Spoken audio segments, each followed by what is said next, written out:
Hi everyone, this is Balázs from RacingBrick. Today we are taking a look at the new LEGO Icons 11374 pinball machine. This review is presented by Luke. After his excellent review of the Sea Serpent gift with purchase, he's back with another set that seemed like a perfect fit. Besides being a fan of classic LEGO themes, he's also passionate about pinball machines, so I was really looking forward to hearing his thoughts on this one. I will let Luke take it from here. Enjoy the review. Hi everyone, it's Luke from RacingBrick here, and today I've got one of the more unique sets that LEGO has released recently, 11374 Arcade Pinball Machine.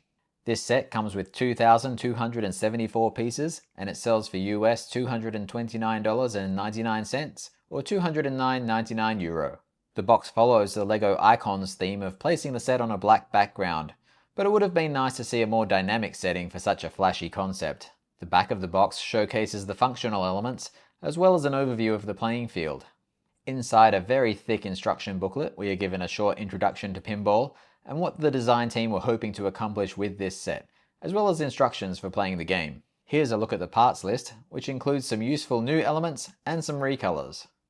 This sticker sheet is a big one, and it looks a bit like a page from a comic book. Alright, let's get into the build with bag 1. We get one of the highlights straight away, and that's a light blue classic spaceman, adding to the spectrum of colours available for collectors. The build begins with the framework for the pinball machine. It's a series of long beams at first, with a lot of snot techniques. The first few bags are dedicated to this base, next adding the rear legs. Each corner uses rubber elements to provide grip for the machine when it's being played. This stage of the build also sets the playfield angle. You need a balance for the dynamic motion of the pinball, as too much speed will make the game too hard to play. These next stages might look like completely random part assemblies, so we'll have to wait and see what functions these bring.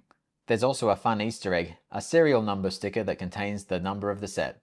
You're unlikely to ever look for it again, but it's nice to know it's there. Construction moves on to the playing field itself, where we start to get a sense of how the set will come together. This is the return ramp, which will direct the ball back to the launcher. We now get to move on to the most exciting part of the build, at least for me, which is the flippers. The first stage includes more of the playing field, where the brick-built graphic details are a nice touch. There's lots of technique behind the scenes, including steering racks and springs to give the right feel for the flippers. It's an impressive unit, but at the same time, more simple than you might expect. We can give the flippers a small test here, but I'm really excited to get to the later stages and try them for real. Now it's time to join the flipper section to the playing field that we started on before. It's a bit like building a big Lego wall, occasionally with some extra details. The launcher uses another shock absorber. It's a very simple build, but it has a good feel and just the right amount of energy behind it. Now it's time to work on some exterior cladding, where there's lots of tiles to add and some stickers. The one-up drawer is completed, which stores a spare pinball, and we also get to finish the launcher and the flipper buttons. They stick out more than a real pinball machine, but they feel just right for this tabletop format. There's some more playing field building to come, including another Easter egg that thanks people for looking underneath the machine. There's more brick-built details, including this rocket ship. I'm not sure if it was intentional or not, but the designer made a rocket ship that looks very similar to a certain pinball game many 90s kids know very well. With this section of playing field complete, it can be attached to the first stage. First it is clipped in place, then pushed down to merge the studs. It's a clever solution. Next we get to apply some very large stickers. You'll want to be careful with these as it's easy to get the angle wrong, but they look great and they do add lots of colour. We're now at about the halfway point. The final stage of the playing field gets built, finishing with a lot of technique, including a one-way ratchet gear. This will be the score indicator, and it's very impressive to see how it is accomplished. This third stage gets added like the last one, and we can now get a sense of the playfield's size. There's more technique to add the asteroid target that will drive the score indicator across. Again, it's an amazing mechanism to see in action. Now it's time for the back box. There's a lot of brick-built detail once again, but it's also a surprise to get a printed mission tile. There's also some printed 1x1 star tiles. Aside from the score, which is a sticker, again referencing the set's number 11374, everything else on the back box is brick-built, and it has great depth in person. The frame gets built around the back box using some recolored elements such as this purple slope, and then it gets connected to the main machine. We have some more cladding to add, with lots of triangular tiles, and by now the exterior is all but complete. The launch lane uses a new element, a 2x4 window piece, and lucky for you, you'll get lots of them. We can now start adding our playfield elements, including a cleverly designed tiny planet. We also get to add the mini flipper to the upper section of the playfield. There's spinning and static obstacles across the field, but the highlight is the trans bright green 2x4 windows that form the ramp.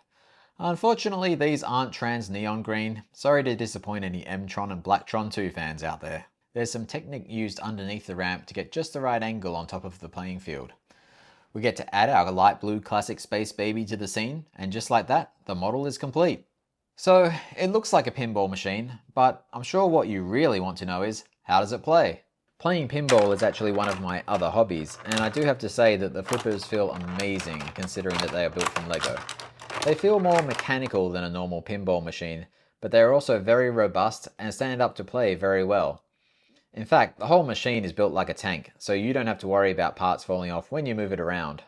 The playing experience is pretty simple. The objective is to hit the asteroid, which moves the spaceman closer to the Space Baby. Once you reach the end, you can slide him back across to reset the game. You need to use quite a bit of force to get the spaceman to move, which requires direct hits on the asteroid. The ramp looks cool, but there's no reward in play for hitting it, so unfortunately it just becomes another obstacle. I would have liked to have seen the ramp somehow be designed to interact with the 1-up drawer, but no such luck unfortunately. You can use the upper flipper for defending the out lane. The spinning obstacles don't always work. Sometimes they catch a ball and won't return it. But at least you won't get a tilt warning on this machine. The ball will occasionally get stuck in other places on the field, but it's not a big issue.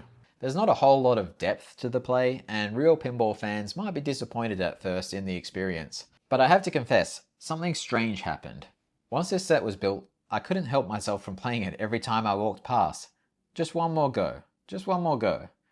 My wife had the same reaction. She thought I was building a display model, and then loved it when she found out she could play it. What this machine is perfect for is about 30 seconds of distraction. You're not going to sit for hours and hours playing, but you can walk by, play a little, and then go back to whatever it was you were doing. Now, is that a distraction worth almost $250 after tax? That's a decision only you can make. I am a little surprised that LEGO chose not to include more classic space references in the build. Replace that purple with yellow, and the trans bright green with trans yellow, and it would have been great fan service. The brick-built rocket ship could easily have been made to look like 487 Space Cruiser too. There was a real opportunity here to fill this set with LEGO space Easter eggs, but instead we get this generic space look. I think this set would also be a great candidate for the Smart Brick. I'm kind of looking forward to seeing if the community can modify the playing field to include multiple Smart Bricks that light up and respond to the actions of the ball. So what do you think? Does this pinball machine deserve a place in your home arcade? Let me know in the comments. Thanks for watching, guys.